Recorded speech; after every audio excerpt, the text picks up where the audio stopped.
How many times have you heard this kind of a statement that this male filmmaker understands women very well, depicts them brilliantly on screen, and this filmmaker, this man, is the ideal artist when it comes to talking about on-screen depiction of women in Hindi cinema? Many times. It started with Mehboob Khan and Nargis in Mother India, a lot of films of Raj Kapoor where he had different heroines, and in this day and age you talk about Sanjay Leela Bhansali in the same light. Now ironically, for a male-dominated industry, it took a woman to come up with some of the best on-screen depictions of the Indian man. Now we'll talk about that filmmaker, but why is it that this filmmaker's work is not discussed as much, not talked about as frequently, and especially when it comes to depicting males on Indian screen? We are talking about Sai Paranjpai. This is Cinemazi Studios. I'm Gautam Chintamani, and today we'll look at Sai Paranjpai's work, especially when it comes to depicting males on Indian screen. Filmmaker who was known for her films such as Sparsh, Chashme Baddoor and Katha. Sai Paranjpai puts great stories on screen.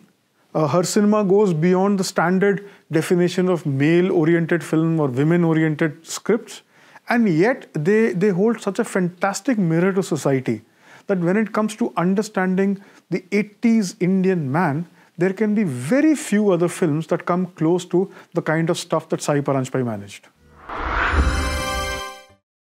Sai Paranjpai was born in 1938 to Shakuntala Paranjpai, who was an actress, and artist Yora Slepzov. Shakuntala Paranjpai, who was best known for V. Shantaram's Duniya Na Mane. Shakuntala ji later became a social worker. She even was inducted in the parliament in the Rajya Sabha. Sai Paranjpai had a very, very interesting childhood. Her parents separated at a very young age, but that loss perhaps did not register as much as one would think it would have, thanks to the environment that Sai grew up in. Sai's grandfather was a very famous man. He was a civil servant, and he spent some time in Australia also as the High Commissioner. And Sai also spent a little bit of her childhood in Australia. She was a very gifted child. She was very imaginative, a very perceptive child. In fact, she even wrote a book of fairy tales, Mulancha Meva, in Marathi when she was just 8 years old. Later in the 70s, Sai Paranjpai started making documentaries and television shows for Doordarshan. And her first film, Sparsh, had been in the making for a very long time. It took nearly 3 years for Sparsh to get made. It was produced by Basu Bhattacharya, and Sai did not have a very good working relationship with Basuda. In fact, in a film many years later, she would name a negative character Basu as well. We'll come to that in a bit. But Sai's first film was unlike the kind of film that was being made in India at that time. It falls in the gambit of the whole art film or the art house or the parallel cinema movement that was at its peak in the late 70s and early 80s. But it was still a film which was not expected in the context of Hindi cinema. The film was Sparsh. It was a love story between a visually impaired principal of a blind school and a teacher. The lead characters were Naseeruddin Shah and Shabana Azmi. Naseer famously, this is one of his best performances.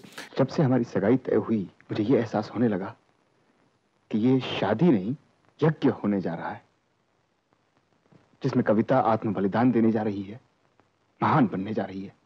He even won the National Award for Best Acting for this film.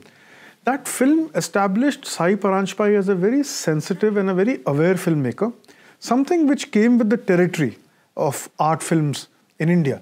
But more than that, the interplay, the kind of love story that Sparsh was, also added a new facet to storytelling and filmmaking of that era. Her next film is the film for which she's best known even today. The film was Chashme Baddoor. It was a story of 3 Delhi University boys, 2 of them slackers and one a smart, intelligent and the good boy who happens to fall in love with the girl that the other 2 flatmates are chasing to no avail. अच्छा एक काम करो, दोनों कोशिश कर देखो, देखें कौन उसका दिल जीतता है. पत्तों को फैसला करने दो, दोनों के बीच, तीनों के बीच. अब देखो ये अपनी बच्चों वाली हरकतों में तुम मुझे मत घसीटो, समझे? जनाब, लड़कियों का पीछा करना बच्चों वाली नहीं, नौजवानों वाली हरकत है. क्या समझे? चलो अच्छा हुआ, एक राइवल कम हो गया. पॉइंट. तू पत्ते बांट. The film featured Farooq Sheikh, Ravi Baswani, Rakesh Bedi, Saeed Jafri and Deepti Nawal as central characters. And it's a very well-crafted comedy. On the face of it, you wouldn't be wrong in labeling Chashme Baddoor an art house film because it had those regular faces from that kind of films. But at the core of it, it's one of the best depictions of college students as far as Hindi films go. It captures the mood, the spirit and the essence of Delhi University. It captures the entire aura of Delhi, the Barsati living, the slackers that college kids are usually famous for, Delhi college kids are usually famous for, the kind of things that you do to make ends meet, smoking cigarettes that are, picking up cigarettes from the ashtray and smoking because you can't afford cigarettes, and also trying to avoid the friendly pan wala because you owe him a lot of money. Lallan मियाँ, पान को चूना लगाने में मुझे कोई इतराज नहीं है, कहिए तो आपको भी लगा दूं, मगर इस वक्त तरह जल्दी में हूँ। अबे जल्दी में तो मैं हूँ, 4 महीने से इंतजार कर रहा हूँ तेरा, निकाल पैसे। अब तेरे होते हैं इसमें 67 रुपए और 50 पैसे। लल्लन मियाँ, 50 पैसे तो छोड़ दो। ये किस खुशी में? बारात में आए क्या? निकाल। Now Saeed Jafri, who played Lallan Mian the Panwala in the film, is one of the funniest characters that you will ever come across. And it is all to Sai Paranjpai's credit that she came up with this character, she came up with the nuances for Saeed Jafri. Saeed Jafri was a well-known face, but he had not done these kind of comedy roles ever. He was known for Shatranj Ke Khiladi, he was known for John Huston's The Man Who Would Be King, and even the British TV series Tandoori Nights. But to feature Saeed Jafri as your neighborhood Dilli Panwala was a leap of faith that many filmmakers would not have taken, and hats off to Sai Paranjpai for doing that. For what it's worth, Chashme Baddoor comes close to being one of the best films of the 80s, and as far as comedies go, I don't think that you would find any other film that captures the environment and at the same time, follows the tenets of the genre to the T and manages to come together with a wonderful film that has withstood the passage of time and it's still a go-to film. And the fact that they officially tried to remake Chashme Baddoor with David Dhawan directing it, and I would have been more interested in the remake had Govinda, who was rumored to play the role of Lallan Mian, if Govinda had been included in the film, there would have been something for me to, even look at it or even consider that you could remake Chashme Baddoor. There are many films that need to be left alone.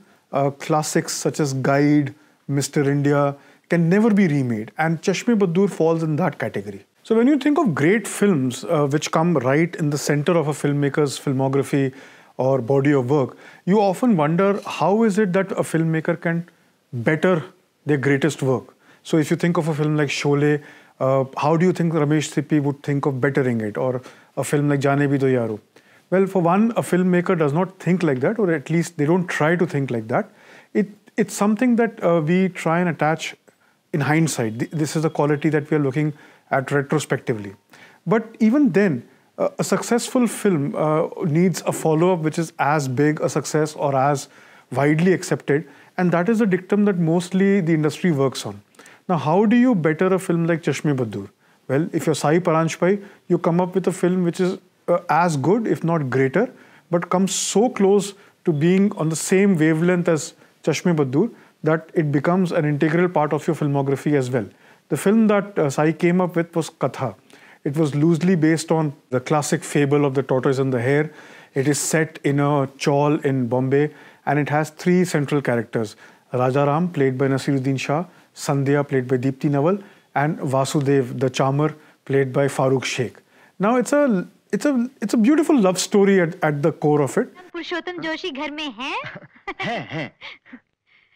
लाइए समोसे। अरे ये क्या है? बैठो। But it is also a great social commentary. It talks about that era. It talks about people living in these spaces. And it's a very interesting film to keep going back and re-looking, because the kind of realism that Sai puts in the film, not just in the characters or not just in the way they're acting, but also the setup, the environment and the mise-en-scène of the film. Rajaram silently loves Sandhya, but she falls for the charm of Vasudev, who was also called Basu in the film. Interestingly, Sai Paranjpai and Basu Bhattacharya, who produced Sparsh, had a fallout, and that is why Sai Paranjpai decided to call the villain of Katha, Farooq Sheikh Vasudev, Basu, through a major part of the film. दिमाग, personality, नसीब भी और amateur golf. ये तुम बहुत गलत कर रहे हो बाशु। ऐसा कब तक चलेगा? अरे जब तक चलेगा यार। एक दिन तुम बुरी तरह पकड़े जाओगे। उस दिन अलविदा कह देंगे। यहाँ किसको हमेशा रहना है? Unlike today, back in the 1980s when Sai Paranjpai was making the bulk of her films, it was not a very common thing for Hindi films to portray men the way Sai Paranjpai depicted them on screen. These three films, Sparsh, Chashme Baddur and Katha, are in fact great studies to go back and look at the way men could not be shown on screen back in the 1980s. Today it's very common for an Ashwini Tiwari, be it a Bareilly Ki Barfi, or Zoya Akhtar, be it a film like Luck by Chance, to show men in a light which is not very complimentary, so to speak. And for a male-dominated industry such as Hindi films, this is something which was path-breaking back then and even stands the test of time today. Very few filmmakers have managed to come close to showing men in a very real light and lesser women. So that is why Sai Paranjpai is one of our greatest filmmakers, and it's a pity that she's not celebrated a little more. This is Cinemazi Studios. I'm Gautam Chintamani, and we keep going back in time and looking at facets of Indian cinema, Hindi films that need to be spoken a little more openly. Please keep watching our videos. Tell us what kind of videos you like. Tell us, share your comments with us. Do hit the like and subscribe button, and hope to see you soon.